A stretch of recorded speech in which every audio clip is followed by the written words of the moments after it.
Bonjour à tous, voilà, c'est reparti pour une semaine moins une. Je reviens. Bonjour Il est Céline. de retour. Bonjour Danick. Ça s'est bien passé? Plutôt bien, mais vous nous avez manqué, bien sûr. Je pense bien. Sinon, ça ne vaut pas la peine de partir si je manque à personne. C'est vrai, mais vous nous avez manqué. À deux, c'est quand même plus sympa. D'accord. Alors, aujourd'hui, on va recevoir Karel Ped. Bonjour. Bonjour, ça va Céline, ça va Nick. Journaliste, animateur haïtien, très connu mondialement, on va dire quoi tout à l'heure. On va recevoir aussi Madame Mirella Valerius, qui est déjà là. On parlera de médiation. Il y a une manifestation qui se prépare vendredi. Et puis, à la fin, nous aurons un petit moment de détente avec une comédienne, Esther Myrtil, qui viendra présenter une pièce qui va se jouer dans les jours qui viennent. Sinon, on va dérouler tout de suite le fil de l'actu avec vous, Céline. Dans les titres de ce mardi 10, c'est au final le nombre officiel de listes déposées en vue des élections régionales des 6 et 13 décembre. Nous ferons un focus aujourd'hui sur les listes de Mona Kados pour le PC et Marie-Christine Mir-Kidal pour l'UPLG. De Mademoiselle à Tu sais que tu es bonne, une femme qui ne répond pas, c'est non. C'est le slogan de la campagne contre le harcèlement de rue que vient de lancer le gouvernement. Les Guadeloupéennes se sentent-elles harcelées dans la rue? Ce sera le micro-trottoir du jour à entendre dans notre journal. Et nous terminerons, Danick, par une page glamour avec le défilé de la boutique Prestantia à la Créole Beach au Gosier. Fondée par Nathalie Grand, le magasin invite les shoppeuses à venir sur rendez-vous. Des achats en quelque sorte sur mesure. Nous entendrons donc cette jeune entrepreneur dans notre journal. Et vous irez? Ça se passait en fin de semaine dernière à la Créole et malheureusement je n'y étais pas, mais il y avait beaucoup de monde lors de ce Quand on dit glamour, on pense Céline en général. Entre autres peut-être. Oui. Alors on va parler avant de parler à Karel, on va parler un peu de journalisme, parce que vous m'avez dit que j'étais pas là. Alors il faut savoir pourquoi. Je n'étais pas en vacances. Vous savez, expatrié, Danick. Oui, expatrié à Porto Rico, à la première rencontre caribéenne des journalistes d'investigation. Alors, c'est un mot qui sonne lourd quand on dit investigation, parce qu'en fait, pour cette première rencontre, on a rassemblé un panel de journalistes très connus dans le monde caribéen, mais aussi dans le monde nord-américain, des Américains, bien sûr, des Latino-Américains, beaucoup, Costa Rica, Salvadoriens, Brésiliens, Cubains aussi, et j'avais l'honneur et l'avantage de représenter la Guadeloupe pauvrement, mais enfin, je représentais quand même, il faut le dire, et j'avoue, Céline, que j'ai appris beaucoup sur le métier. C'est-à-dire que j'ai remis mon compteur à zéro. Ah, donc l'investigation, on a encore du travail, c'est ça? Oui, c'est parti pour l'investigation. Ah, c'est parti parce qu'on n'y était pas encore. Non, on n'y était pas. Non, on n'y était pas du tout. Et je crois que c'est quelque chose de très important parce qu'en fait, on se rend compte d'une chose aujourd'hui, c'est que le journalisme, bon, c'est un business, c'est vrai, mais à côté du journalisme, il y a le business et souvent, ces business sont glauques. Et il y a matière à recherche, à chercher, à fouiller. Et souvent, on manque d'outils. Cette première rencontre pendant ces 3 jours nous a permis d'explorer un petit peu le monde de l'investigation. On a vu des gens intéressants. Je parlais tout à l'heure de cette journaliste de Trinidad qui a, on va le dire, qui a dézingué Jacques Warner. Et c'est une dame très gentille, sympathique, mais qui fait son travail avec beaucoup de maestria. J'ai d'ailleurs rencontré aussi un journaliste trinidadien d'une télévision qui s'appelle CCN TV. CCN TV, ça existe, oui. Et lui aussi fait de l'investigation. Enfin bref, toute une série de personnes dont on aura l'occasion d'en reparler prochainement. En tout cas, on a déjà pris mot pour les deuxièmes rencontres des journalistes d'investigation. Et figurez-vous qu'on était encadré par un ancien analyste de la CIA. C'est vous dire à quel point, à quel niveau, oui, à quel niveau c'était, voilà. Il y avait des poids lourds de l'investigation, mais ça pose aussi la question de la liberté des médias derrière. Justement, la liberté des médias, on a beaucoup parlé, particulièrement des journalistes cubains qui étaient là, des journalistes salvadoriens aussi, parce que vous savez que dans les pays latino-américains, le poids du business, le poids de la politique sur les journalistes, c'est pas à peu dire. C'est aussi lourd que le poids des élections régionales en Guadeloupe. Enfin bon, entre politique et business. Je dis ça pour l'anecdote, mais en fait, les journalistes d'investigation risquent leur vie. Aussi bien aux États-Unis, aussi bien dans les dictatures latino-américaines. Et souvent, on se rend compte d'une chose, c'est qu'il y a une grande collusion entre le pouvoir et le business, et les journalistes sont au centre, ils doivent faire leur boulot, et beaucoup des confrères et des consoeurs qui étaient là, parce qu'il y a des consoeurs, beaucoup, disaient que souvent leur vie est menacée, parce que le métier est compliqué, et qu'on parlait de narcotrafic narcotrafic, vous imaginez bien que ce ne sont pas des gens qui rigolent, pas du tout. Et donc, on a d'ailleurs parlé d'un journaliste du Costa Rica qui s'est fait descendre alors qu'il était en train d'enquêter sur justement le narcotrafic. Et un journaliste mexicain aussi qui nous a raconté toutes les péripéties, toute la difficulté de son métier. Voilà. J'en ai assez dit. Le reste est top secret. Le reste est top secret. Oui, c'est inscrit dans votre petit carnet de journaliste d'investigation. C'est écrit d'ailleurs Centro de Periodismo Investigativo. Et je vous donnerai le site, c'est www.periodismo-investigo.com. Et c'est important à voir et à tracer. Voilà. On va retourner vers la Guadeloupe puisqu'il y a un événement qui n'est pas de l'investigation mais qui est aussi important. C'est le TEDx qui se passe en Guadeloupe à partir de ce soir. Pour l'occasion, 8 speakers, comme on les appelle. C'est un mot que je n'avais pas entendu depuis longtemps, speaker. Il revient au goût du jour peut-être. 8 speakers et parmi eux, Karel Ped, bonjour. Bonjour, encore une fois, ça va? Oui, on vous connaît bien. On se retrouve. On était en Haïti la dernière fois. On s'est vu en Haïti il y a environ 1 mois et demi. C'était à l'occasion de Carifesta. Et vous êtes venu, c'est la première fois que vous venez en Guadeloupe? C'est la toute première fois. J'étais toujours en transit à l'aéroport. Mais c'est la première fois que j'ai touché le sol, quoi. Oui, impression générale comme ça à vue de nez. Eh bien, j'aime le climat, j'aime l'infrastructure que vous avez ici et c'est vraiment intéressant. Et je me sens chez moi, quoi. Oui, c'est ça, vous vous sentez pas perdu, hein? Non, pas du tout, pas du tout. J'entends le créole de temps en temps et puis bon... on va comprendre le créole, nous, quand même. On t'y crasse, tout petit. mais c'est bien intéressant. Et puis ensuite, c'est que justement, après Carifesta, on parlait de cette proximité qu'on avait. Oui. On était aussi proche territorialement, mais aussi loin aussi par rapport à nos connexions culturelles et enfin, je pourrais dire dans le sens du partage de nos cultures, et je pense qu'on est tout à fait semblables et il faudrait justement que beaucoup d'Haïtiens viennent visiter ici, pas seulement venir pour y rester, mais faire le va-et-vient, et beaucoup de Guadeloupéens aussi pour aller en Haïti pour faire le partage. Radio 100, c'est ça? Radio One. Radio One, effectivement, qu'on a visité. C'est des... Non, je trouve ça très intéressant que cette première remarque. En fait, on est caribéens, on vit dans la Caraïbe, et une fois de plus, ça illustre. Karel, tu es journaliste, donc voilà, tu es curieux de ce qui se passe autour de toi, et c'est la première fois en Guadeloupe, donc ça illustre aussi cette difficulté à sauter parfois d'une île à l'autre, bien qu'il y ait de la curiosité, bien sûr, mais ça se fait pas si facilement. Et c'est un grand problème caribéen, en fait, et c'est justement le problème qu'on avait posé par rapport à Carifesta, puisque Carifesta se faisait en Haïti, et il était très difficile, Haïti était très difficile d'accès, il faudrait peut-être prendre 3 ou 4 vols pour arriver en Haïti, et c'est pas possible, il faut définitivement changer tout ça, afin de permettre à nos compatriotes et autres Caribéens de se sentir chez eux. C'est comme le Canadien n'a aucun problème pour aller aux États-Unis et l'Américain n'a aucun problème pour aller au Mexique ou au Canada. Donc il faut justement savoir comment faire tout ça et peut-être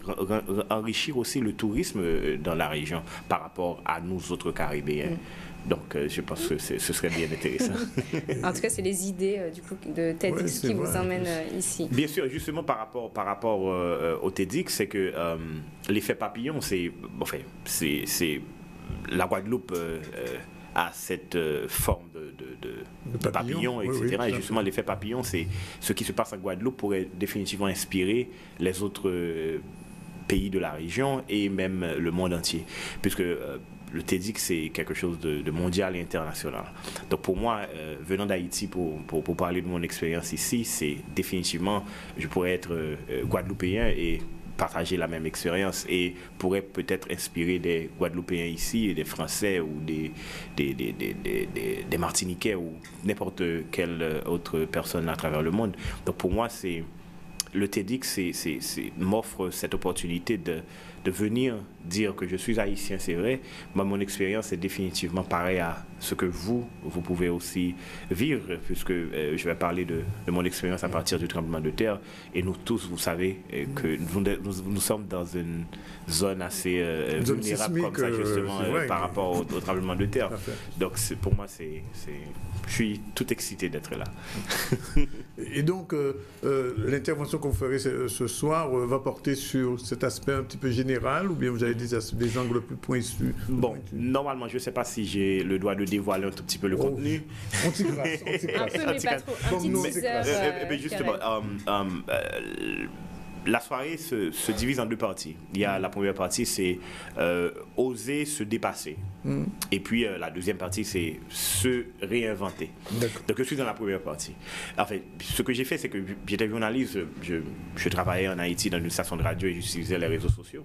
Donc j'ai dû me dépasser en période de catastrophe naturelle pour pouvoir informer le monde, mais aussi inspirer les autres Haïtiens par rapport à ce qui se passait au pays. Et on le sait bien, c'était un séisme dévastateur qui a emporté la vie de plus de 300 000 personnes et définitivement causé des dégâts matériels considérables.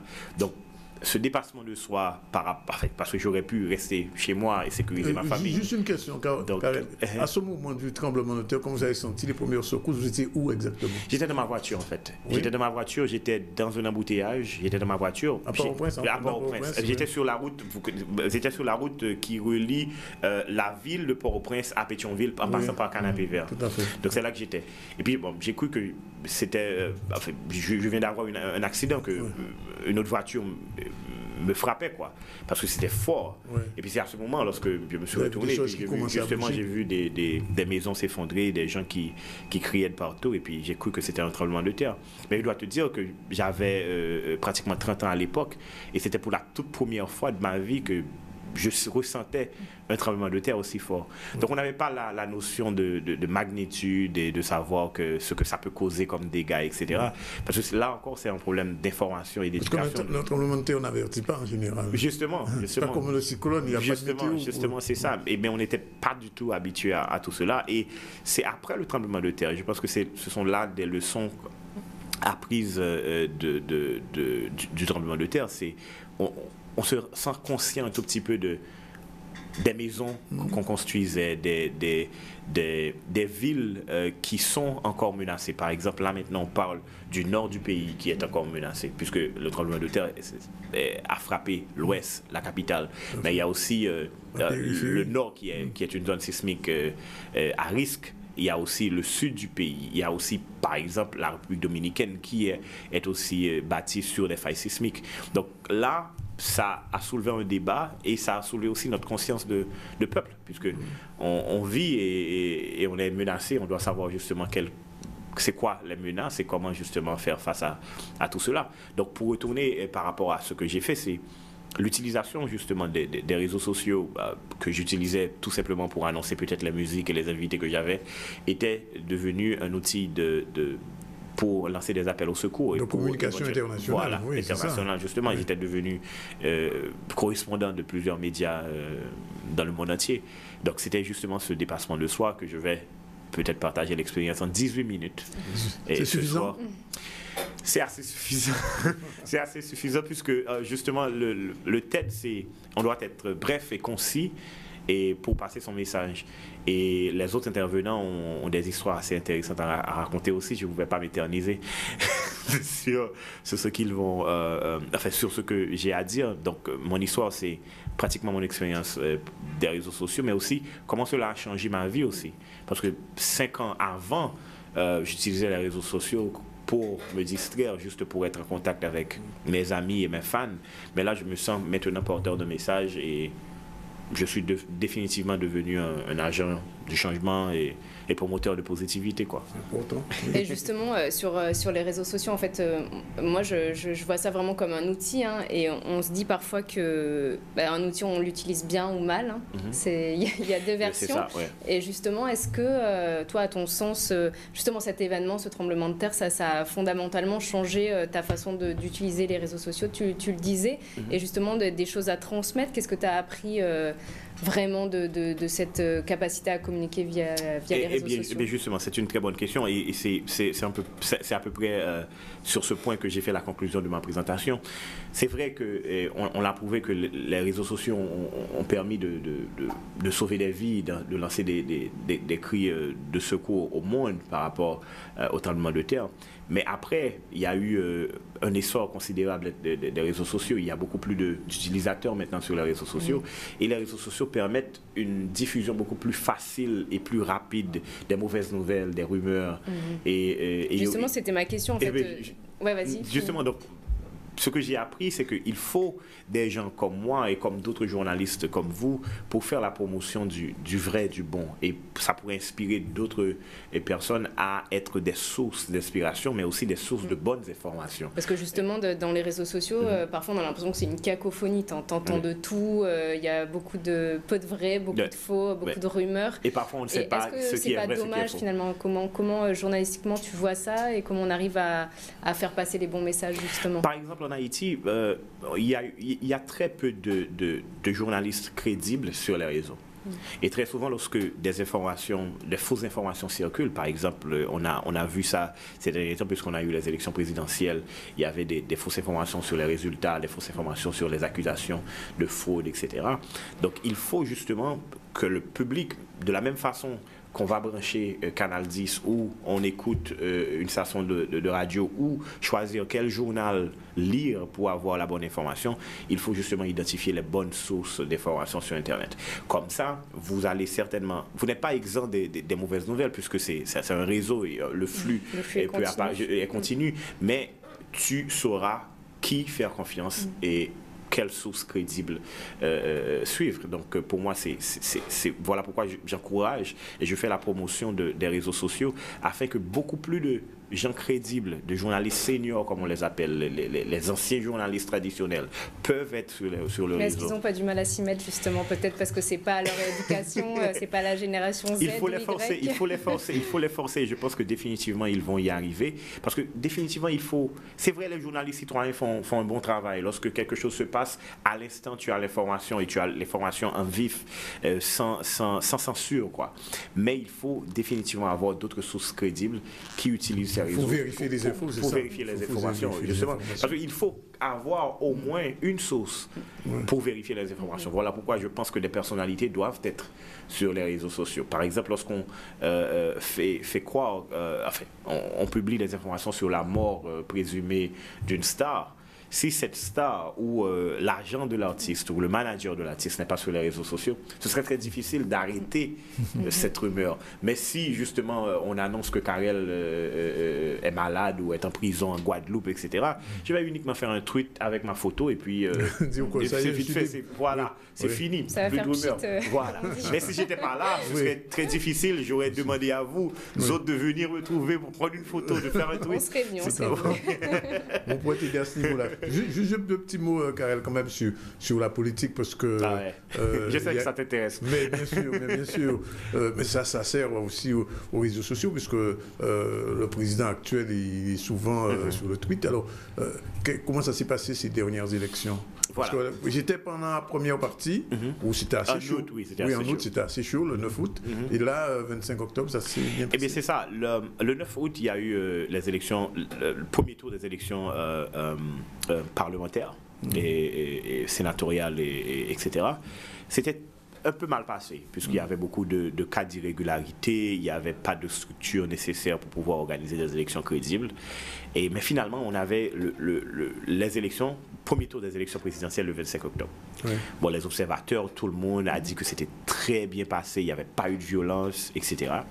Il y avait quand même 52 candidats. Il y avait 54 candidats. 54, oui.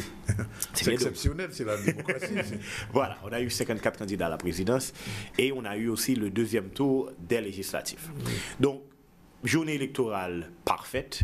La toute première fois dans l'histoire du pays qu'on n'a pas eu de violence, de bourrage d'yeux, pas de mort, rien du tout. C'était extraordinaire, on était bien étonnés. Et puis ce n'est que 24 heures après que les soi-disant perdants disaient qu'il y avait beaucoup de fraude, il y avait de bourrage d'urnes, on avait utilisé des ambulances pour changer les urnes. Tout un tas d'histoires. Donc ce qui fait que le Conseil électoral provisoire a demandé à tous ceux qui faisaient des accusations de fraude de venir déposer des plaintes avant la publication des résultats préliminaires.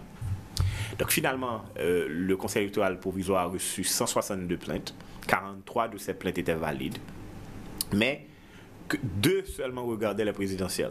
D'accord.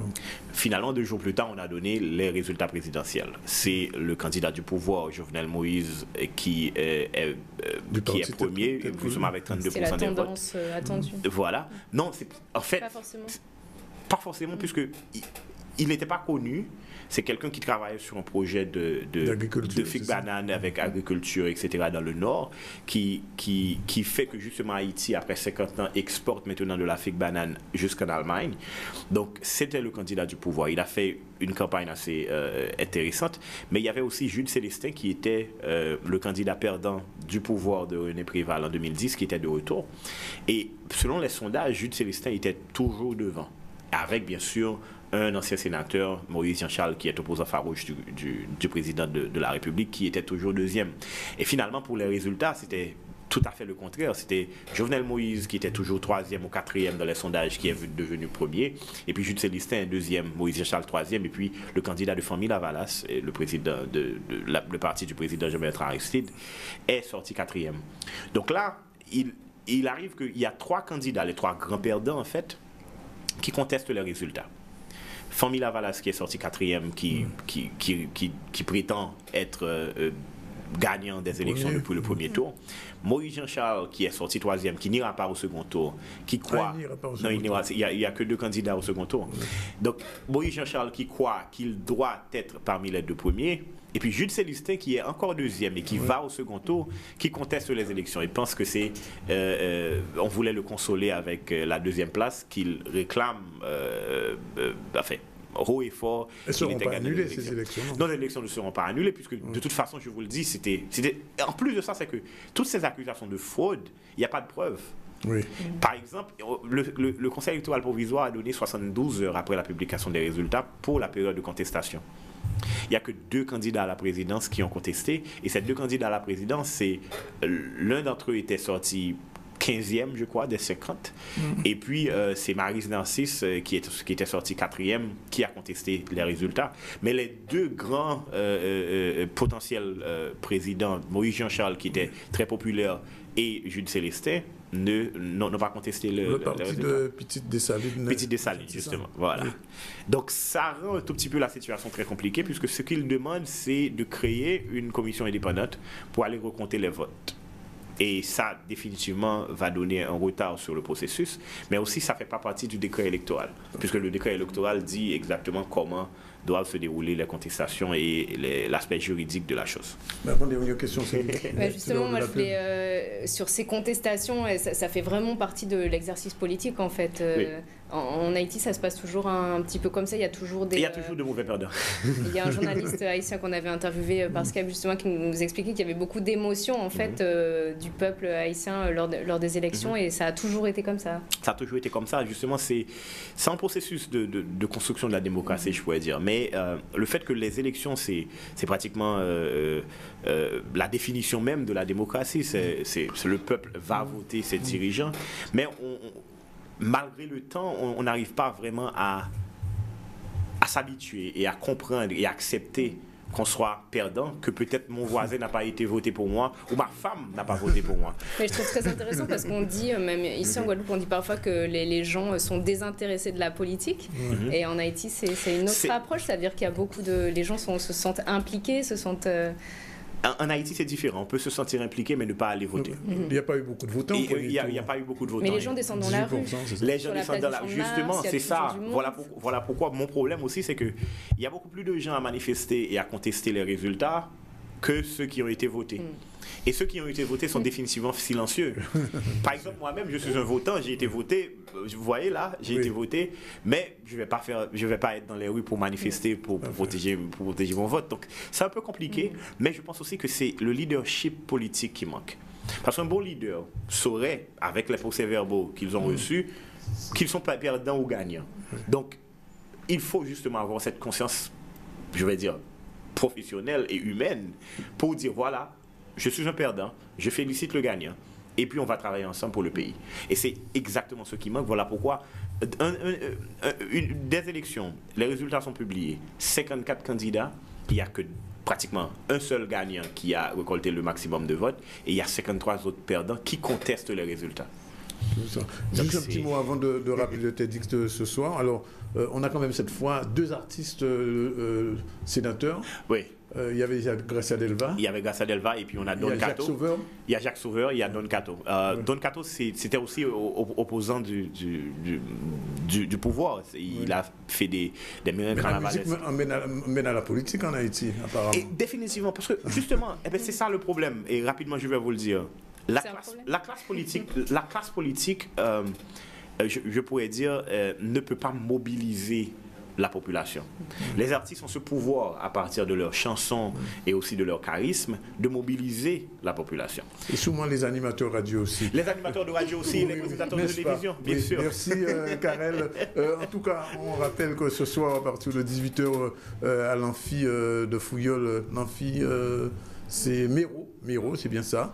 Aura lieu donc on va le dire, ce grand TEDx jusqu'à 23h, soyez là. Toutes les places sont déjà prises malheureusement. Pays ni place pour ça, Mouni, pour prendre place à eux, ils ont fait. On va retrouver Karel et donc 8 autres personnes. On va citer rapidement Léna Blou, Timalo, Magali Pigeon, vous David tous Couvin, un bioinformaticien bien connu ici. Oui. Les autres, je ne les ai pas. Gustave Parking. Oui, Gustave Parking aussi. Ouais, tout à fait. Tous ces gens-là seront là. Et puis nous aussi, on sera là. On va vous raconter ça demain, on en parlera. Merci en tout cas d'être venu. On se retrouve tout de suite après la page de pub, puisqu'il va être 13h. On va dérouler le journal et recevoir nos prochains invités. Merci Karel et bon TEDx. Merci. Ouais. À la prochaine. Ouais. Bien. Nous disons merci en pile. Nous merci tout.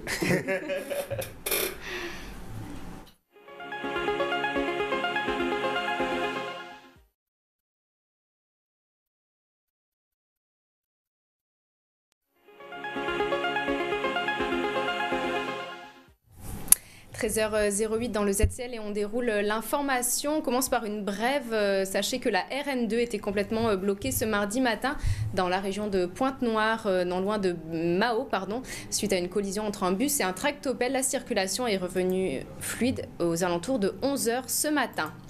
Je vous le disais dans les titres, 10, c'est au final le nombre officiel de listes déposées en vue des élections régionales des 6 et 13 décembre prochains. 43 noms sont apposés sur chacune d'entre elles avec une parité absolue. Les têtes de liste sont les suivantes: Alain Plaisir pour Alternative Populaire et Citoyenne, Laurent Bernier pour Guadeloupe Solidaire, Marie-Christine Mir-Kidal pour la Nouvelle Alliance pour la Guadeloupe, Stéphane Viennet, Guadeloupe Bleu Marine, Victorin Lurel pour la Guadeloupe Toujours Mieux, Henri Yoyotte, la Guadeloupe En Action, Mona Cados pour le Parti communiste, Harry Chalus pour la liste Changer d'avenir, Mélina Seymour pour la liste Oui à la Guadeloupe et Jean-Marie Nomertin pour Combat ouvrier. Durant toute la semaine, nous ferons un focus sur les différentes forces en présence pour ces élections régionales. Aujourd'hui, nous vous proposons la liste Parti communiste de Mona Cados. On commence par celle-ci. Je comprends 43 personnes répartis sur l'ensemble du territoire guadeloupéen et qui, de par leur profession, de par leur vécu, participent au quotidien à la vie de la Guadeloupe, à la défense d'un certain nombre de valeurs humaines, ont déjà fait leurs preuves dans beaucoup de domaines particuliers, dans les syndicats, dans les associations, dans les mouvements politiques. Et il y a aussi des camarades. J'ai entendu parler de volonté de changement pour permettre un véritable développement économique de la Guadeloupe. Or, ça nous tient à cœur particulièrement, monsieur. Ça fait mal au cœur de voir la quantité de jeunes, mais aussi de parents qui sont sans travail. Donc, il faut développer le pays, il faut développer la production locale pour donner du travail aux gens. Et puis, il y a un domaine qui nous tient à cœur également. C'est la moralisation de la vie politique. Et ce n'est pas ce qui arrive aujourd'hui qui nous interpelle simplement. Ça ne fait que raviver notre volonté de moraliser la vie politique. Voilà, et nous faisons également un focus sur la liste UPLG de Marie-Christine Mir-Kidal, on l'entend à présent. Mettons l'accent effectivement sur le développement du pays, bien sûr. C'est très très important. Un développement axé sur le pays, sur ses potentialités, développement endogène basé sur l'économie sociale et solidaire. Et puis également permettre à tous nos jeunes de pouvoir travailler, s'épanouir pour construire le pays, mais avoir leur place dans ce pays, c'est très important pour nous. Au savez, pour mon arrêter travailler en pays là, il faut sentir qu'il y a une possibilité de travail. Donc, il faut trouver moyen, créer des centres d'activité. Là, il faut investir. OK? Alors, nous voulons PBC chômage, mais nous savons très bien qu'à nous, tous seuls en Guadeloupe, il faut tenir compte du contexte mondial, il faut tenir compte d'un certain nombre de paramètres. Mais quand même, nous pouvons réduire, nous pouvons quand même agir ici. Agir ici parce que, si vous voulez, ni des pôles d'activité que nous pouvons créer, que la région peut accompagner dans l'agriculture, l'artisanat, le tourisme. Donc, pour permettre effectivement à ces jeunes-là de trouver toute place à eux et travailler. On tourne une page fait de société à présent de Mademoiselle à Tu sais que t'es bonne. Une femme qui ne répond pas, c'est non. C'est le slogan de la campagne contre le harcèlement de rue que vient de lancer le gouvernement. Vous voyez sur l'écran s'afficher donc ce slogan. Pour rebondir sur ce sujet, nous sommes allés interroger les Guadeloupéennes. Se sentent-elles harcelées dans la rue? Les propos sont recueillis par Maxime Morel. Non, pas du tout. Je n'ai pas ce ressentiment, pas du tout. Non. Non, pas du tout, parce que je ne vais pas à des endroits où je peux rencontrer trop de personnes pour me harceler. Ça dépend des individus, comme les petits voyous, les trucs comme ça. Non, ça va. Il n'y a pas de souci. D'accord. Non, pas spécialement, ça va à ce niveau-là. Ça, on sert des petits psys, ce genre de choses, mais à force, on s'y fait en fait. Non, parce que je marche rarement dans la rue. D'accord. Je suis toujours en voiture en fait. D'accord. Non, pas du tout. Non, pas du tout. Pas pour le moment. Non, ça dépend. Par les hommes, bon, ça dépend de ta tenue vestimentaire ce jour-là. Il est 13h13, apparemment tout va bien pour les femmes. Je ne suis pas si sûre que ça, Danick. Non, on pourrait faire un petit débat de 2 heures. Oui, on pourrait en parler. On va d'ailleurs poser la question tout de suite à notre invitée, Madame Mirella Valérius. Bonjour. Bonjour. Vous vous sentez harcelée en Guadeloupe par les hommes? Pas particulièrement, non. Vous avez l'impression que les femmes sont harcelées? Non, pas du tout. Oui, pas dans la rue en tout cas. Pas dans la rue, voilà. Affirmation. Tout dépend en tout cas de ce qu'elle pourrait appeler, elle, du harcèlement. Parce que cette dame, il faut le dire, s'occupe de médiation dans les couples. Ce qui n'a rien à voir avec le harcèlement de rue. Ça n'a rien à voir avec le harcèlement, mais ça a quand même à voir quelque part, parce que c'est la bonne gestion du couple. Et du rapport homme-femme. Oui, rapport homme-femme. Le couple est en difficulté en Guadeloupe d'une manière générale, Madame Valérius? En Guadeloupe, pas plus qu'ailleurs, mais le couple peut être en difficulté actuellement, effectivement, compte tenu des difficultés qui peuvent se rencontrer par rapport à auparavant, quand on faisait couple, on restait en couple, malgré les difficultés. Maintenant, le couple devient quelque chose d'éphémère. On a l'impression que les couples se forment, se défont au gré du temps, et on peut avoir plusieurs vies de couple, en tout cas, en une vie. Mais il y a une pression sous le couple, c'est la pression sociale ou c'est les mœurs qui ont évolué? Les mœurs sont évoluées. Maintenant, il faut dire que les moyens sont mis à disposition, que les personnes ont la possibilité, effectivement, de pouvoir passer à autre chose, on va dire, entre guillemets. À autre chose, j'aime bien. Passer à autre chose, entre guillemets, de façon... À autre chose. Quand je dis autre chose, j'entends bien une autre situation, une autre situation conjugale, un autre contexte de vie, de pouvoir, parce que maintenant, on peut changer aussi. Avant, on avait un cœur de métier, maintenant, on peut avoir plusieurs professions dans la vie. Donc, c'est un petit peu sur cet exemple-là. Question de femme, Céline.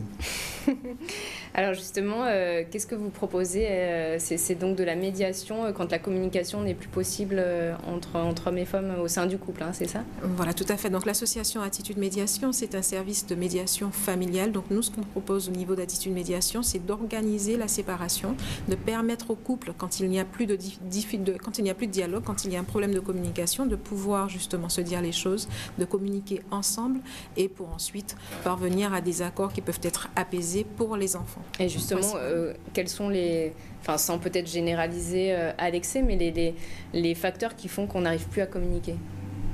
L'éloignement, ça peut être également des projets de vie différents, des besoins différents. Les personnes mûrissent. Dans le couple, on mûrit, on peut se connaître très jeune et puis finalement, une fois qu'on a accès au travail, à l'emploi, qu'on a eu des enfants, le fait de devenir parent, de rentrer dans la parentalité aussi, on n'est plus les mêmes, donc ça peut aussi entraîner une difficulté dans le couple. La famille aussi, puisque nous sommes en Guadeloupe, dans un secteur, on va dire, où la présence familiale est omniprésente, donc ça peut aussi créer des difficultés.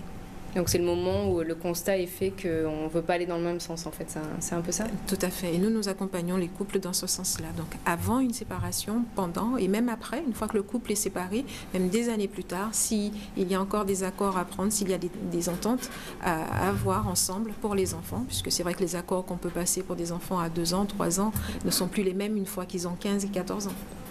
Alors, vendredi 13, le jour est choisi, vous faites une manifestation qui s'appelle Amour quand tu nous quittes. Comment ça va s'organiser cette manifestation? Alors cette manifestation, c'est un dîner-débat que nous organisons en préambule de la semaine. Il est mix, hein, le dîner-débat. Tout à fait. D'accord, merci. Donc, nous organisons cette manifestation en préambule de la Semaine nationale de la médiation, puisqu'il faut savoir que la Semaine nationale de la médiation va se mettre en place dans la semaine du 16 au 22. Donc, c'est une manifestation qui est organisée depuis 2005, qui a été mise en place par l'Association pour la promotion de la médiation en Île-de-France. Auparavant, ça s'appelait la médiation à vos portes, puisqu'on invitait effectivement tous les usagers à venir prendre contact, à venir s'informer sur la médiation. Maintenant, ce sont des actions qui sont déclinées sur tous les territoires pour permettre aux personnes d'avoir accès à la médiation, connaître exactement ce que c'est que la médiation, connaître les lieux d'accueil.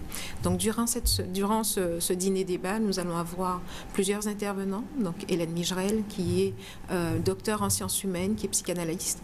Nous allons avoir également Raymond Otto, qui est anthropo-sociologue. Nous aurons M. Franck Garin, qui est historien, sociologue. Nous aurons Gisèle Pinault, écrivaine, qui nous a écrit Cher Piment, L'Espérance Macadam et bien d'autres que les connaisseurs connaissent. Donc, qui pourra également faire des dédicaces si les personnes sont intéressées. Nous allons avoir la présence, puisque ça va être un dîner de débat, donc nous espérons que ce soit très convivial. Donc, nous aurons la présence de Daniel Forestal. L'auteur, compositeur, interprète, chanteur. Donc, il va aussi animer ce dîner. Et nous aurons aussi un slammer, Eros, qui a été sensibilisé à nos actions et qui sera présent pendant la manifestation. Et on dînera quoi? Alors, nous allons dîner au restaurant Les Ailes Gourmandes, donc, qui nous proposera un menu très alléchant, de façon à ce que tout un chacun puisse passer une bonne soirée, mais tout en échangeant, en portant des réflexions, bien sûr, sur les thématiques qui sont présentées. Alors, vous avez dit que le 13, c'est le signal du départ de la semaine de la médiation. Qu'est-ce que cette semaine va apporter? Je veux dire, pour Céline, par exemple, ou pour moi, qu'est-ce que ça va nous apporter? Alors, durant cette semaine, vous aurez l'opportunité de venir dans notre service, pouvoir rencontrer des médiateurs. Oui. Tout à fait. Même si on n'en a pas besoin. Même si vous n'en avez pas besoin, puisqu'on ne sait jamais, on ne sait pas de quoi sera fait demain. Oui. Vous pouvez aussi être porteur d'informations par rapport aux personnes qui vous entourent. Donc, même si on n'est pas directement concerné, on a toujours un proche qui peut être concerné par une situation de séparation présente ou même passée. Moi j'ai une question, est-ce que parfois les gens arrivent de façon très sceptique dans ces entretiens de médiation et au final comment ça se solde en général? Est-ce que c'est parfois concluant, toujours concluant? Est-ce que vous arrivez toujours à l'endroit où vous voulez arriver avec ces gens qui n'arrivent plus à communiquer? Et je dis sceptique, elle dit sceptique et j'ajoute agressif. Quand on parle de séparation, il y a beaucoup de souffrance.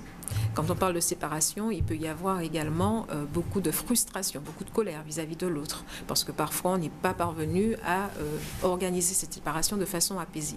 Donc bien évidemment, nous recevons des personnes qui ne sont pas forcément favorables à la médiation. Il faut savoir qu'en médiation également, les personnes que nous recevons ne viennent pas toutes spontanément. Il y a des personnes qui viennent aussi sur proposition du juge aux affaires familiales, donc qui ne sont pas véritablement dans une démarche tout à fait apaisée au départ. Ensuite, une fois que la médiation leur est présentée lors de l'entretien préalable, elles adhèrent à cette mesure de médiation, elles adhèrent au processus. Une fois qu'on a commencé la deuxième séance, généralement, les tensions s'apaisent et les personnes repartent avec un protocole d'entente. Et ça arrive qu'à la suite de la médiation, ça reparte dans le bon sens? Je veux dire que deux personnes qui étaient c'est très rare, mais ça arrive. Se recollent. Ça arrive tout à fait, parce qu'il s'agissait tout simplement d'un problème de communication dans le couple. Non, pas des magiciens, mais on va dire que tout simplement, les personnes ont eu l'opportunité de se poser, puisque ce sont des séances d'une heure et demie à 2 heures, de s'écouter et de pouvoir échanger sur des thématiques peut-être qu'ils n'abordaient pas quand ils étaient ensemble. Et justement, la médiation, à minima, c'est combien de séances? À minima, il faut compter entre 4 et 5 séances, en moyenne. Céline 4 ou 5, ça va être lourd pour vous? Bon, voilà. Alors on a noté... Je vais essayer de communiquer pour l'instant. On a noté alors, vendredi 13, à partir de quelle heure et où? Vendredi 13 à 19h au restaurant Les Ailes Gourmandes au Rézé. Il faut s'inscrire préalablement donc à l'association au 05 90 83 23 04. J'ai pas noté. 05 90 83 23 04 pour toute inscription pour participer à ce dîner-débat, parce qu'il s'agit bien de participation. Madame Valérie, on vous remercie. Merci à vous. On espère vous retrouver bientôt ici. À très certainement vendredi. Pour d'autres aventures. Merci en tout cas d'être venu. On continue tout à l'heure, on sera dans le Roy Moment avec une actrice qui est déjà là, Esther Myrtil. On va parler encore de femmes. Et pour l'instant, c'est une femme qui continue le journal. Et on parle de Pôle emploi qui a organisé hier soir son club RH, l'occasion d'évoquer les enjeux du management. On revient sur ces échanges qui portaient hier sur la validation des acquis de l'expérience, un point intéressant pour les salariés, mais aussi pour les entreprises. On revient sur ces échanges. C'est vraiment un lieu d'échange, c'est comme ça qu'à Pôle emploi on organise les clubs RH. Donc une volonté forte de rencontrer les entreprises sur des thématiques très variées. L'objectif étant toujours d'être sur le recrutement et ce qui peut favoriser le recrutement dans l'entreprise et l'échange notamment, comme on l'a vu aujourd'hui, sur la validation des acquis de l'expérience. Nous avons tenté au mieux de faire passer le message de la validation des acquis de l'expérience, mais je reste persuadée qu'il y a des éléments d'information qui leur manquent, qui n'ont pas la maîtrise de l'ensemble de la validation des acquis de l'expérience. Et je crois qu'il serait quand même nécessaire. Ce genre de réunion, c'est très propice, hein. C'est très intimiste, etc. Donc je pense que ce genre de réunion devrait devenir un petit peu se pérenniser, mais surtout que nous aussi, nous puissions aller vers eux. Si eux ont des difficultés à venir vers nous, ce serait peut-être à nous à aller les rencontrer, peut-être à rencontrer aussi leurs salariés pour donner beaucoup plus d'informations sur la validation des acquis de l'expérience. Les différentes modalités d'accès à ce dispositif de formation continue, avec tant les référents du Pôle emploi que d'autres cabinets partenaires de cette institution, mais aussi les partenaires institutionnels que sont notamment les financeurs, tant sur la partie individuelle avec le fonds GESIF que la partie collective avec la GEFOS. Les prochaines rencontres pourront tourner notamment autour de l'offre d'emploi de Pôle emploi pour les entreprises, puisqu'on est en train de mettre en place les conseillers à dominante entreprise, qui sont des conseillers qui vont être dédiés à cette relation entreprise.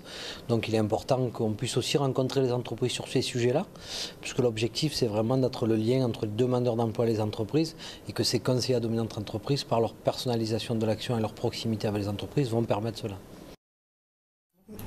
On dit en bref quelques mots d'économie, fabriquer du gaz à partir de sargasses, un projet de méthanisation de la ressource sur lequel se penche le CIMEG, le syndicat mixte d'électricité de Guadeloupe. Il s'est adjoint les services du bureau d'études Ledjo Énergie pour réaliser justement une étude de faisabilité sur la valorisation énergétique des déchets organiques et des algues sargasses. À suivre donc une filière peut-être qui se met en place autour de ces algues qui envahissent. Vous faire du gaz avec les sargasses. Oui, c'est l'idée. Sargasses. Bien. Alors, il est... Vos jeux de mots nous avaient manqué, Dani. Oui, je sais bien. Ils sont toujours aussi bons. On reçoit Esther Myrtil, qui est comédienne. Bonjour. Bonjour. Et donc, va nous parler d'une tournée théâtrale. C'est une pièce de quel ordre? C'est une pièce comique parce que ça s'appelle Why Maman, c'est ça? Why Mamie débarque. Mamie débarque, alors. Oui, alors déjà l'appellation, c'est évocateur, je l'avoue. Oui. Alors moi, avant de dire que c'est une pièce comique, c'est déjà très réducteur et c'est l'enfermer dans un registre. Je serais d'avis à dire que c'est une comédie. Et dans une comédie, il y a... des temps forts, bien sûr. Il y a des temps forts. Il y a une place au rire, parce que nous en avons besoin. On en a besoin. Toute cette tristesse, toute cette charpe sombre qui s'abat sur nous, nous avons besoin de décompresser, on a besoin de rire. Et on peut rire tout en laissant place à une certaine réflexion, à quelque chose d'introspectif. Et là, je trouve ça tout à fait intéressant. Donc, Why Mamie débarque est une comédie dans laquelle il y a une place au rire, mais une place aussi à une certaine introspection sur la famille, sur les relations que nous entretenons et aussi sur nos propres travers, parce que nous en avons. C'est vous la mamie, Esther? Oui, c'est moi. Une jeune mamie, quand même. Mais pas centenaire. Non, mais vous savez, de plus en plus, on a des mamies qui sont très actives, Absolument. qui fréquentent les associations, qui voyagent. D'ailleurs, on aura l'occasion de découvrir Mamina. Elle s'appelle Mamina. Oui. Mamina voyage. Mamina vit dans l'Hexagone et vient rencontrer son fils pour célébrer ses 10 ans de mariage. Et là, oh surprise, je ne vais quand même pas vous raconter toute l'histoire, mais c'est bien. on va découvrir à quel point le système est féroce et comment il peut conduire un individu à monter une histoire sordide de toutes pièces pour pouvoir obtenir un certain financement. Mamina ne se laissera pas faire. D'accord. Donc c'est un petit peu, donc vous plongez un petit peu dans les rapports familiaux. Hein. Complètement. On y est en plein dedans et c'est vrai que la particularité, c'est de voir comment la douleur, les déceptions, les désillusions que nous rencontrons dans notre vie peuvent côtoyer aussi des moments forts en émotion et en bonheur. Donc il y a une espèce de conjugaison permanente de sentiments très contrastés et nécessaires même à notre évolution. Alors cette pièce est quand même une production des compagnies des Muses en scène de Carole Raboteur et aussi avec l'association de Kilindae de Michael Blameble. Donc sur cette pièce on rencontre donc Carole Raboteur qui est très connue du théâtre antillais, en tout cas chez nous. Michael Blameble, lui, dont c'est une première expérience en tant que dramaturge puisqu'il a écrit cette pièce, hein, c'est quand même lui qui l'a écrite et qu'il la met en scène. Il est davantage connu dans l'espace musique avec le groupe dont je vous parlais tout à l'heure, le groupe Kilindae. On trouve aussi également David Blameble, son frère, donc, dans le rôle de Arnaud. Michael, lui, et Étienne, c'est mon fils. Et puis il y a Carole, qui est donc l'employé rattaché à la maison, qui a l'œil sur tout, qui voit tout, qui entend tout, et en même temps, pas mêlé. Et puis il y a Mamina. Et il y a Mamina qui débarque. Et Mamina qui débarque dans un charivari, et là, surprise. Qu'est-ce qu'elle dit, Mamina? Un petit mot comme ça, Mamie, quand elle arrive. Son premier mot, qu'est-ce qu'elle dit? Dans la pièce. Oui. Quand elle arrive tout de suite? Oui, oui. Surprise. Devinez qui est là? Et là? Mamina, oui. Voilà. C'est une pièce qui dure, quoi, 1 heure? Un peu plus qu'une heure. Oui. On va dire 1 heure, 1h25, 30. Et vous faites une grande tournée, visiblement. Ben oui, parce que la compagnie des Muses en scène a travaillé activement, ainsi que Michael également. Nous-mêmes, on s'est porté vraiment garant sur cette pièce. Tout le monde a travaillé dessus. Et c'est vrai que nous avons envie de toucher un large public. Que le public est libre aussi de s'approprier cette pièce comme il en a envie. Vivre cette pièce, en tirer. Parce que nous ne cherchons pas... c'est pas moralisateur. Voilà. C'est très juste. C'est pas cette démarche. Nous ne sommes pas des donneurs de leçons et nous ne sommes pas au catéchisme non plus. Non, c'est pas le rôle d'un artiste de devoir... Mais il est là aussi pour interroger notre rapport au monde. Et l'artiste peut bouleverser, il peut être tantôt provoquant, provocateur, pourquoi pas. Mais nous n'avons pas de leçons à donner. Nous sommes là en tant que révélateurs humains, parce que nous avons besoin de toucher cette partie d'humain en nous, et le théâtre est l'un de ces moyens-là, à mon sens. On dit souvent que l'art doit déranger. Je ne sais pas si j'ai le temps d'une toute petite question encore. Oui. Très brève. Juste alors, il faudra que la réponse soit très brève. Qu'est-ce qui vous a plu quand on vous a proposé ce rôle? Déjà, les travers, c'est cette façon de montrer notre beauté, notre côté profondément humain qu'on ne peut dissocier de cette monstruosité qui nous anime. Nous sommes ça. Voilà, il y a des choses en nous, des paradoxes, des sentiments contradictoires. Nous aimons, nous haïssons en même temps, nous pleurons, en même temps nous rions. On va regarder comment la mort, nous côtoyons la mort dans notre culture. Alors que nous sommes affligés par une perte, on peut très bien également en rire. Et d'ailleurs, j'avais cette discussion avec le metteur en scène qui me disait à quel point il avait été bouleversé de cela lors d'une veillée, et de montrer que ces paradoxes font partie de notre culture. Alors, on va prendre... Juste le rappel du premier des spectacles, parce que ça va tourner, je l'ai dit, Esther. Alors oui, nous jouons dès le 13. Le 13 novembre, nous serons donc à l'Amphiméro au campus de Fouillol à 19h. Nous demandons aux gens d'être à l'heure, tant que faire se peut. Ah oui. C'est pas à partir de 19h. C'est à 19h. Oui, parce que c'est quand même désagréable quand une pièce a commencé et qu'on voit des gens arriver au fur et à mesure comme ça. la fête. Prenons le rendez-vous comme il se doit. C'est un rituel et c'est beau et c'est fort. C'est un voyage. Donc 19h au campus de Fouillol le vendredi 13. Le 17, nous sommes donc à Saint-Claude, à l'université de Saint-Claude également, à cette même heure. Et puis le 20 novembre, nous sommes à 20h au Ciné-Théâtre du Lamentin. Et le 21 à la salle Georges Tarrère à la même heure également. Alors, oui. C'est une date le 8 décembre. Oui, merci Danick. Tout à fait, le 8 décembre, nous serons donc à Aubert-Loison du Moule, à 20h également. Alors sur cette pièce, il y a quand même, je parlais de Michael Blamèble, de David Blamèble, de Carole Raboteur, mais il y a aussi Pascal Pango, et donc, et puis Manuel Bolbec qui se trouve, lui, à la régie. Voilà. Une équipe complice, une équipe dynamique, et c'est vraiment pour passer un moment et pour s'habiller un peu plus d'humanité. Nous en avons besoin, je pense. Ben, merci Esther, on vous débarque, puisque c'est l'heure de la pub. Il n'y a pas de souci. Merci à vous. Hein. Et à vendredi, on se retrouve en toute façon. À vendredi. Pas de problème.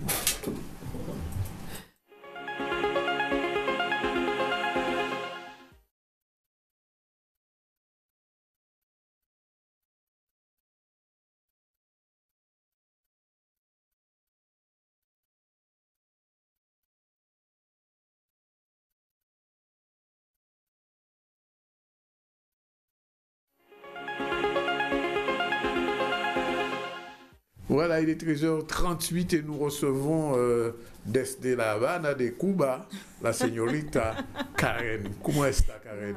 Este Karine. Karine, sí, los cubanos. Elle revient. Alors pour les gens qui n'ont pas compris, nous recevons, Céline et moi, Karine qui est notre chroniqueuse du mardi, qui nous a raté mercredi dernier parce qu'elle ne devait pas rater l'avion. Mardi dernier, elle est allée à Cuba.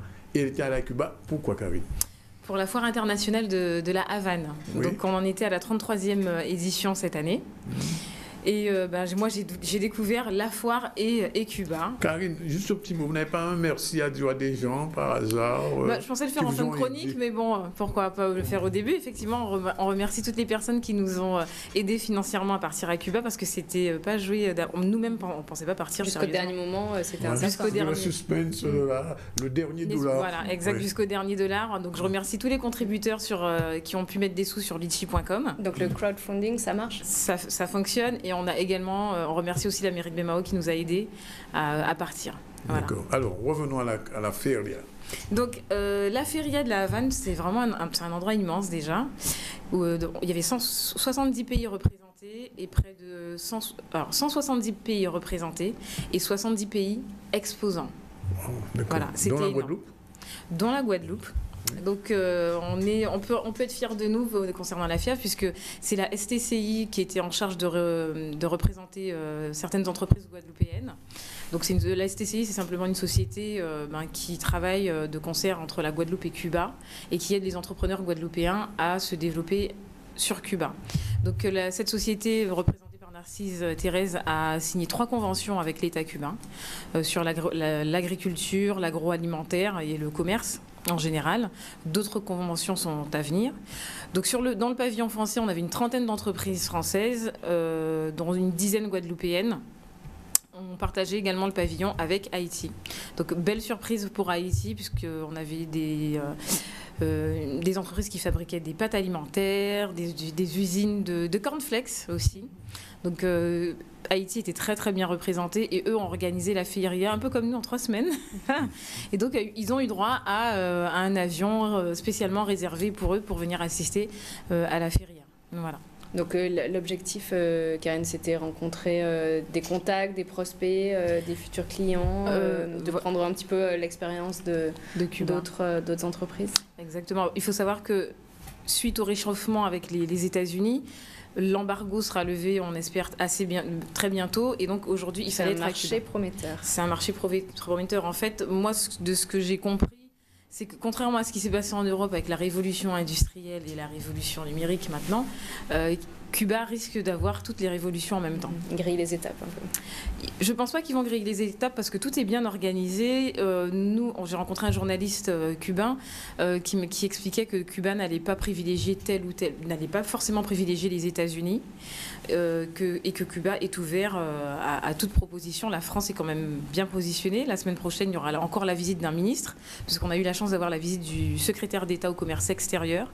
On avait également une antenne de Business France présente sur le pavillon français.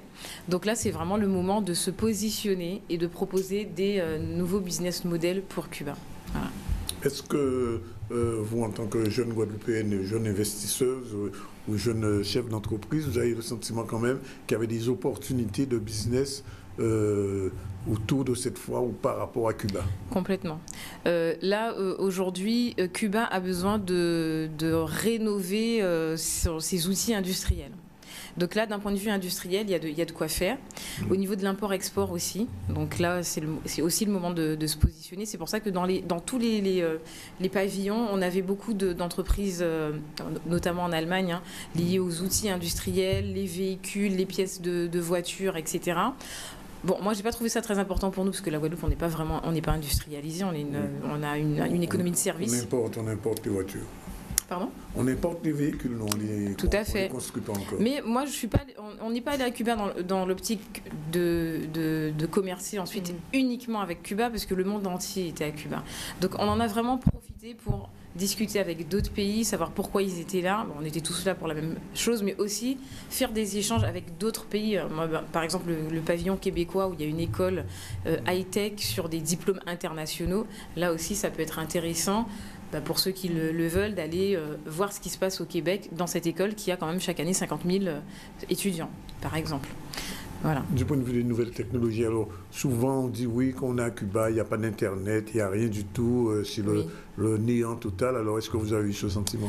J'ai eu mal. Du mal? J'ai eu mal et j'ai eu du mal. Oui.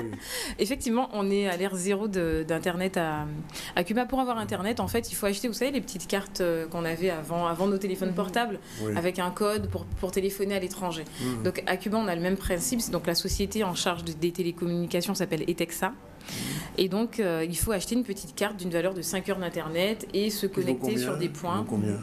Oh, ça peut aller jusqu'à 5 coups, 5 euros, 5 € à peu près, pour 5 heures d'Internet. Mais il faut trouver les points Wi-Fi où on peut se connecter via cette carte. Donc normalement, la carte était censée fonctionner sur la foire, elle n'a pas fonctionné. Donc il y a tout à faire en matière de télécommunications à Cuba. Voilà.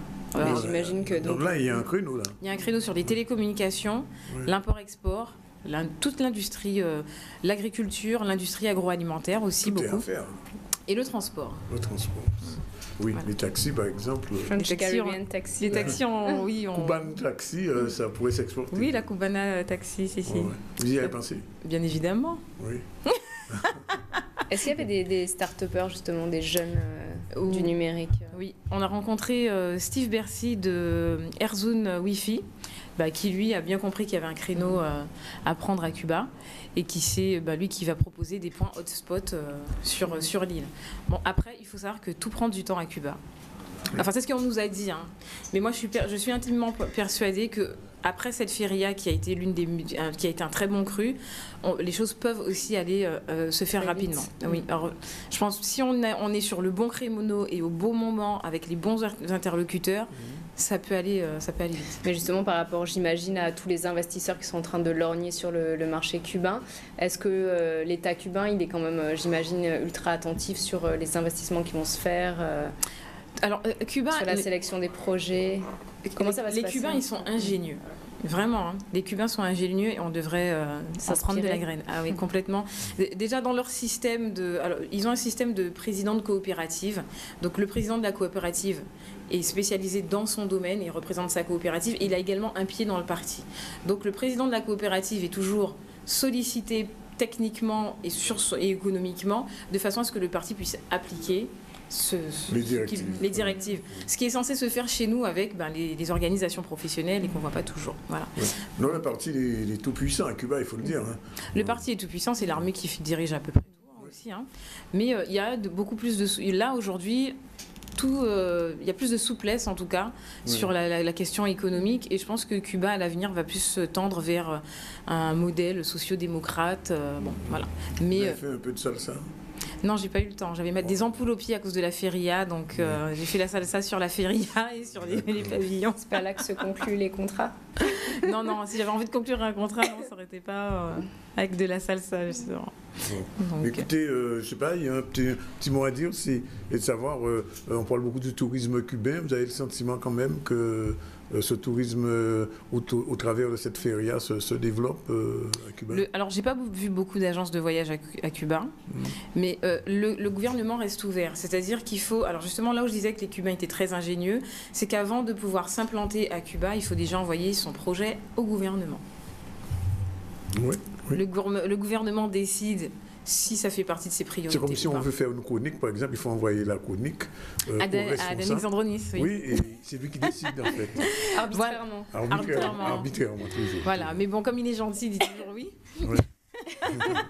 Jusqu'à ce qu'ils disent non. Voilà.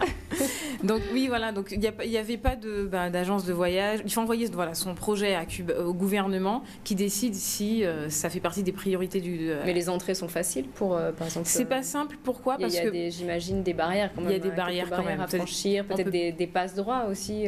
C'est-à-dire qu'on peut pas arriver et dire bon voilà, je veux un numéro de SIRET pour créer mon entreprise et m'implanter là. Voilà. Il faut attendre 3 ans, l'État cubain, il faut attendre 3 ans avant de pouvoir s'installer pleinement à Cuba. Mais il y a d'autres solutions. Hein. D'accord. Le partenariat avec... Alors, c'est possible d'avoir un bureau à Cuba à la seule et unique condition d'avoir un agent localement, un agent cubain. Donc déjà un partenaire local. Un partenaire local pendant 3 ans. Et je trouve ça intéressant parce que bon, nous, on arrive sur une terre inconnue, on ne connaît pas le tissu économique. Donc, c'est quand même mieux d'avoir un agent sur place. Qui vous encadre et qui vous permet...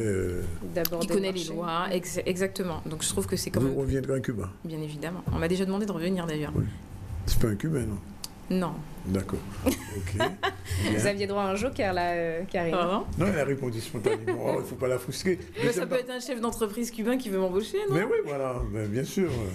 Chef d'entreprise cubain. C'est comme ça que j'avais compris. Hein. J'ai bien compris, Karine. Deuxième partie de votre chronique aujourd'hui, on ne parlera pas de PLB? Si, on parle d'LB Développement. Oui, si. Allons-y, gaiement. Donc on passe là maintenant à la deuxième partie de la chronique, donc sur les formations et les offres d'emploi. Voilà. Allons-y. Donc la première formation, donc on va passer sur les formations en images aussi, parce que j'aimerais dire aux téléspectateurs de bien regarder ce qui passe à l'écran avec le numéro de téléphone. Le 81 03 25. Voilà, exactement. Le 81 03 25. Donc, on a pour première formation la formation tuteur pour les personnes qui accueillent les jeunes en contrat de professionnalisation. Donc, on a également manager au féminin qui se termine le 13 novembre, là. Ensuite, on a également, à partir du mois de décembre, formation physique et téléphonique. On a également la prise de parole en public les 9, 11 et 16 décembre. Et on a également du 30 novembre au 4 décembre, tout ce qui concerne la formation des directeurs financiers et contrôleurs de gestion. Et toujours le même téléphone, 81 03 25, c'est un fixe. Exactement. Voilà. Et toujours les mêmes offres d'emploi sur chargé de recouvrement. Donc toujours le même poste, avec le même profil. Donc titulaire du bac, il faut être titulaire du bac obligatoirement, minimum, et justifier d'une expérience dans le domaine, la relation client, soit une expérience comme téléconseiller, commercial, téléprospecteur, dans le secteur juridique, bancaire ou l'assurance par exemple. Donc c'est une offre d'emploi qui est ouverte aux personnes en situation de handicap, et c'est un CDD d'1 an en contrat de professionnalisation. Voilà. Et toujours le poste de téléconseiller, chargé de clientèle, pareil. Il faut être titulaire du bac minimum, justifier d'une expérience dans la relation client, avoir une bonne maîtrise du français lu, parlé et écrit, une excellente communication, être à l'écoute de son client forcément. Et c'est un poste en CDD, c'est un CDD d'1 an, et le poste est ouvert aux personnes aux situations de handicap également. Voilà. Voilà, on a tout dit. On a tout dit. On se retrouve mardi prochain pour la prochaine chronique de Karine, mais qui ne sera pas de retour à Cuba, malheureusement pour elle. Le chef d'entreprise de Cuba ne l'a pas encore rappelé. On continue, il va être 13h51, encore quelques news avec Céline. On poursuit le journal, elle s'appelle Éléonore Lupet Abomey. Elle a fêté ses 100 ans lors de cette cérémonie à Pointe-à-Pitre. Ses amis et la famille étaient réunis. On regarde ces quelques images.